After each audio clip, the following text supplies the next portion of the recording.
نیکی، تقوی اور پرہیزگاری کے کاموں میں ایک دوسرے کی مدد کرنا،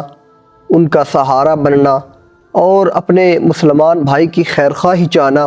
اس کا حکم خالق کائنات نے بھی اور حضور نبی کریم علیہ السلام نے بھی اپنی احادیث مبارکہ کے اندر ارشاد فرمایا، اور تمام امت مسلمہ کو اس بات کی تلقین اور ترغیب دلائی گئی کہ وہ ایسے تمام کاموں کے اندر ایک دوسرے کی مدد کریں جس کے اندر اللہ رب العزت کی رضا شامل ہو، اور ان تمام کاموں سے بچیں، اس سے اجتناب کریں جس کے کرنے پر اللہ رب العزت اور اس کا رسول ناراض ہوتا ہو۔ خالق کائنات نے قرآن مجید میں ارشاد فرمایا وَتَعَاوَنُوا عَلَى الْبِرِّ وَالتَّقْوَى کہ نیکی اور تقوی کے کاموں میں ایک دوسرے کی مدد کرو۔ اس آیت طیبہ میں جو برٌ کا لفظ استعمال کیا گیا، اس سے مراد ہر ایسا عمل ہے کہ جس کے کرنے کا شریعت ہمیں حکم دیتی ہے، اور تقوی سے مراد یہ ہے کہ انسان ہر ایسے عمل سے اجتناب کرے کہ جس سے بچنے کا حکم ہمیں شریعت نے دیا ہے۔ پھر خالق کائنات نے فرمایا وَلَا تَعَاوَنُوا عَلَى الْإِثْمِ وَالْعُدْوَانِ کہ گناہ اور زیادتی کے معاملات میں ایک دوسرے کی مدد نہ کرو۔ وَاتَّقُوا اللَّهَ اور اللہ رب العزت سے ڈرو، تقوی اختیار کرو۔ ان اللہ شدید العقاب بے شک اللہ رب العزت بہت ہی سخت عذاب دینے والا ہے۔ آیت طیبہ کے اس حصے میں خالق کائنات نے ہمیں نیکی اور پرہیزگاری کے معاملات میں ایک دوسرے کی مدد کرنے کا حکم ارشاد فرمایا، اور گناہ اور ایسے معاملات کہ جس کے اندر اللہ کی حدود کو پامال کیا جاتا ہو، ان اعمال سے بچنے کا بھی حکم ارشاد فرمایا۔ حضور نبی کریم صلی اللہ تعالی علیہ وسلم نے بھی اپنی احادیث مبارکہ کے اندر اپنے چاہنے والوں کو اور اپنے دامن سے وابستہ رہنے والوں کو بھی یہی حکم ارشاد فرمایا۔ حضرت سیدنا ابو ہریرہ رضی اللہ تعالی عنہ آپ ارشاد فرماتے ہیں کہ نبی کریم صلی اللہ علیہ وسلم نے فرمایا من دعا الی ہدی کہ جس نے بھی کسی شخص کو ہدایت کے راستے کی طرف بلایا، نیکی کے راستے کی طرف بلایا، تو فرمایا کان لہ من الاجر مثل اجور من تبعہ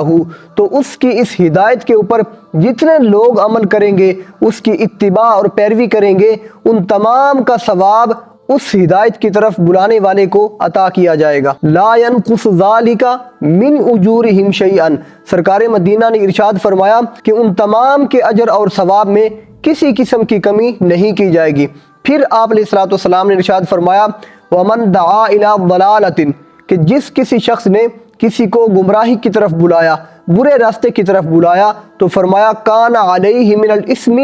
مثل آثام من تبعہ تو جتنے لوگ اس کی اس گمراہی اور گناہ کے اوپر عمل پیرا ہوں گے تو اسے اس گمراہی کی پیروی کرنے والوں کے برابر گناہ دیا جائے گا۔ لا ينقص ذلك من آثامہم شیئا سرکار نے فرمایا کہ ان تمام کے گناہ کے اندر کسی قسم کی کمی نہیں کی جائے گی۔ آج ہمارے اوپر نفسانی خواہشات اس قدر غالب آ چکی ہیں، شیطان کا حملہ ہمارے اوپر اس قدر شدید ہو چکا ہے کہ اگر کسی کو نیکی کی طرف بلایا جائے، نماز کی طرف بلایا جائے، خیر کے کام کی طرف بلایا جائے، تو ہمارا نفس اس طرف مائل ہی نہیں ہوتا کہ ہم اس نیکی کے کام کو کر گزریں۔ لیکن اگر ہمارا کوئی چاہنے والا ہمیں کسی برے عمل کی طرف بلاتا ہے، کسی گناہ کی طرف مائل کرتا ہے، کسی برے کام کی دعوت دیتا ہے، تو ہم شیطان کے حکم پر عمل کرتے ہوئے ہر اس کام کو کر گزرتے ہیں جس کے اندر اللہ اور اس کے رسول کی ناراضگی شامل ہوتی ہے۔ خالق کائنات نے ہماری بخشش کے لیے کیسے کیسے ذرائع پیدا کیے ہیں کہ اگر ہم کسی کو نیکی کی دعوت دیتے ہیں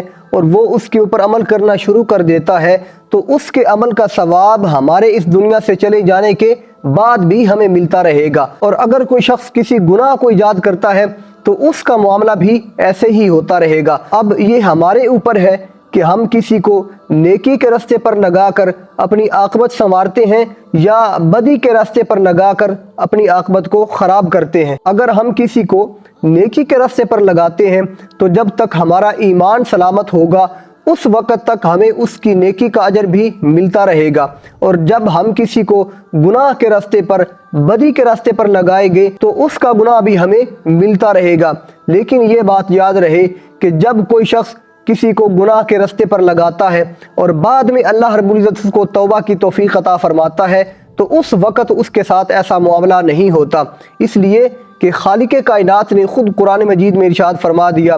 ان الحسناتی یذہبن السیئات، کہ بے شک جو نیکیاں ہیں وہ گناہوں کو مٹا دیتی ہیں۔ توبہ کرنا یہ بھی اللہ رب العزت کا بہت بڑا انعام اور نیکی ہے کہ جس کے کرنے کے بعد بندہ اس گناہ سے بری ہو جاتا ہے۔ اور حضور نبی اکرم صلی اللہ تعالی علیہ وسلم نے بھی ارشاد فرمایا التائب من الذنب کمن لا ذنب لہ، کہ گناہ سے توبہ کرنے والا ایسے ہی ہے جیسے اس نے کوئی گناہ کیا ہی نہ ہو۔ تو ہمیں اپنی دنیا اور آخرت کی زندگی کو سنوارنے کے لیے اس معاملے کو ضرور اختیار کرنا چاہیے کہ ہم کسی شخص کو نیکی کے راستے پر لگا کر جائیں، تاکہ وہ ہمارے بعد بھی جب اس کے اوپر عمل پیرا ہوگا تو ہمیں اس کا ثواب ملتا رہے گا۔ قربان جائیں ان مقدس ہستیوں پر کہ جن کی بدولت ہمیں دین اسلام کی سعادت ملی، جن کی بدولت ہمیں حضور علیہ السلام کا فرمان پڑھنا نصیب ہوا، جن کی بدولت ہمیں قرآن پڑھنا نصیب ہوا۔ جب تک مسلمان نیک اعمال کرتے رہیں گے، وہ نماز پڑھتے رہیں گے،